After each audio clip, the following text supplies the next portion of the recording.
भारत के वजीर आज़म नरेंद्र मोदी साहब तीसरी मर्तबा जो कि वजीर आज़म बनने लगे हैं और वो अपने ओहदे का हल्फ उठा रहे हैं। मैं नरेंद्र दामोदर दास मोदी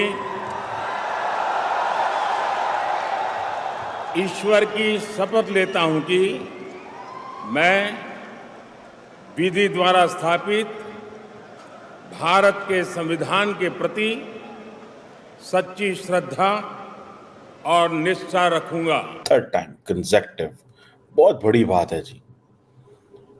1.4 बिलियन लोगों को अपनी कहानी सुना के उनका elected, legal, constitutional, acceptable, legitimate prime minister आना बहुत बड़ी बात है। मैं भारत की प्रभुता और अखंडता अक्षुण्ण रखूंगा। एक्सटर्नल अफेयर्स मिनिस्टर के तौर पर डॉक्टर जयशंकर को आप देखेंगे कि वो एक बार फिर नरेंद्र मोदी साहब के साथ आ रहे हैं और जब डॉक्टर जयशंकर वापस आ रहे हैं तो आप सोच सकते हैं कि भारत की फॉरेन पॉलिसी क्या होगी। भारत की फॉरेन पॉलिसी वही होगी जो इससे पहले मोदी साहब के 2 अदवार में रही। हम किस माशरती इंहितात पे गिर चुके हैं। हमारा वो मुल्क है जिसमें बड़े बड़े लीडरों की वीडियोस लीक हो जाती हैं, बड़े लोगों की। मैं क्यों भाग कर आ गया इस्लामाबाद से? इसीलिए तो भाग कर आ गया कि कल को मेरी भी कोई वीडियो आ जाती। नरेंद्र मोदी आत्मनिर्भर भारत की बात करते हैं, जो डिफेंस प्रोडक्शन की बात करते हैं, अगली जंगों में इंडिया का असला इस्तेमाल होगा। India will be rich, India will be financing Wars the way right now they are sending the weapons to Israel in a same fashion। इन सारे के सारे फार ईस्ट के अंदर इंडिया का असला जो है वो चलेगा और ये सारी की सारी टेक्नोलॉजी ट्रांसफर ऑलरेडी इंडिया को हो रही है। 160 बिलियन डॉलर की एक्सपोर्ट करता है इंडिया आईटी की जी, और हम 3 बिलियन डॉलर पर खड़े हैं।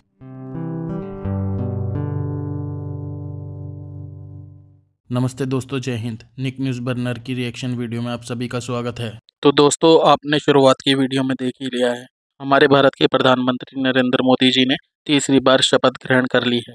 और दोस्तों, ऐसा दूसरी बार इतिहास में हुआ है कि कोई तीसरी बार प्रधानमंत्री बना है भारत में। पहले तीसरी बार प्रधानमंत्री नेहरू जी बने थे और उस वक्त दोस्तों कोई पॉलिटिकल पार्टी भी नहीं थी कड़ी टक्कर देने के लिए। उस वक्त सिर्फ उन्हीं की पार्टी थी। लेकिन दोस्तों, आज के टाइम पर कई अपोजिट पार्टियां खड़ी हैं बीजेपी के सामने और उन्हें कड़ा टक्कर देने के लिए, लेकिन फिर भी बीजेपी ने उन्हें टक्कर दी और तीसरी बार नरेंद्र मोदी जी भारत के प्रधानमंत्री बने और उन्होंने शपथ ग्रहण करी। अब दोस्तों, पाकिस्तान बहुत ही ज़्यादा डरा हुआ है क्योंकि नरेंद्र मोदी जी तीसरी बार भारत के प्रधानमंत्री बन गए हैं। और दोस्तों, भारत का प्रधानमंत्री बनते ही नरेंद्र मोदी जी ने फॉरेन पॉलिसी में बड़े बड़े कदम उठा लिए हैं। और आपको ये भी बता दें दोस्तों कि जयशंकर जी दोबारा से अपने फॉरेन मिनिस्टर बन गए हैं।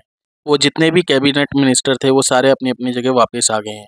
तो दोस्तों, इसी बात पर पाकिस्तान बहुत ही ज़्यादा डरा हुआ है। तो देखते हैं पाकिस्तानी रिएक्शन और चलते हैं आगे की वीडियो की तरफ। धन्यवाद। नरेंद्र मोदी आत्मनिर्भर भारत की बात करते हैं, जो डिफेंस प्रोडक्शन की बात करते हैं, अगली जंगों में इंडिया का असला इस्तेमाल होगा।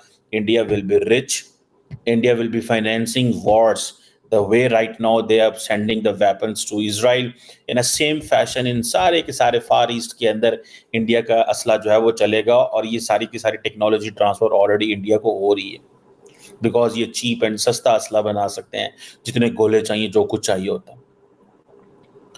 अब क्वेश्चन ये है कि अमेरिका जो सबसे पहले जो है जो चीज़ करने वाली है कि अमेरिका को अपनी डिफेंस प्रोडक्शन बढ़ानी है, क्योंकि जंगें होनी हैं, हो रही हैं।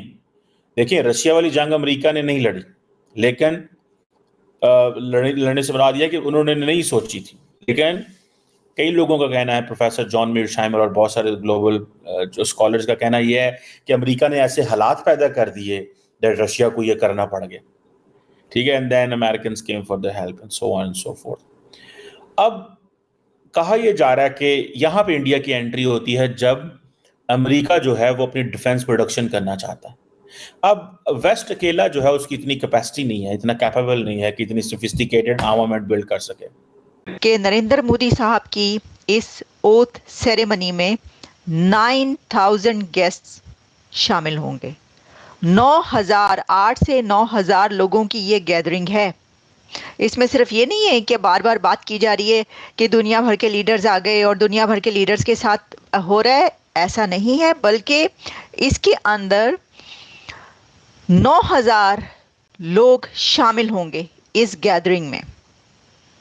और मैं आपको ये भी बताना चाहती हूँ कि 7 कंट्रीज के लीडर्स तो हैं ही, डिग्निटरीज तो हैं ही, लेकिन मोदी साहब ने एक ऐसी बात की है जिस पे उनको सल्यूट है।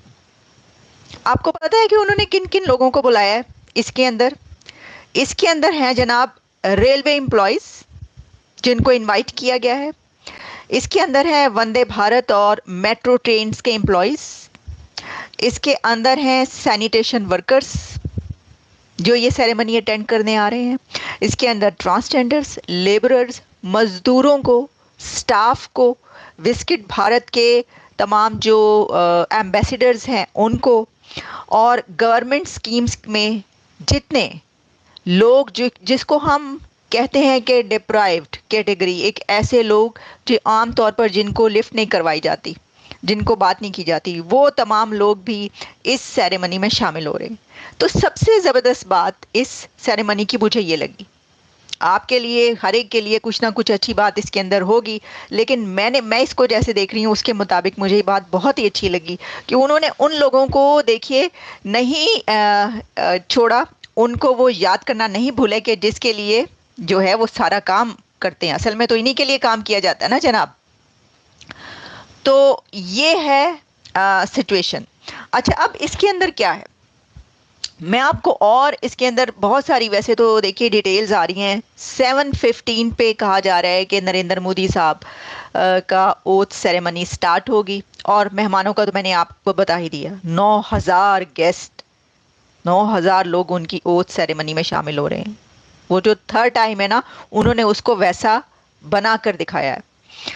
ये अलग बात कि अनफॉर्चुनेटली पाकिस्तान के प्राइम मिनिस्टर या पाकिस्तान की तरफ से कोई उसके अंदर शामिल नहीं हो रहा, तो सारे अनफॉर्चुनेट है ना, ये बात कोई अच्छी बात तो नहीं है।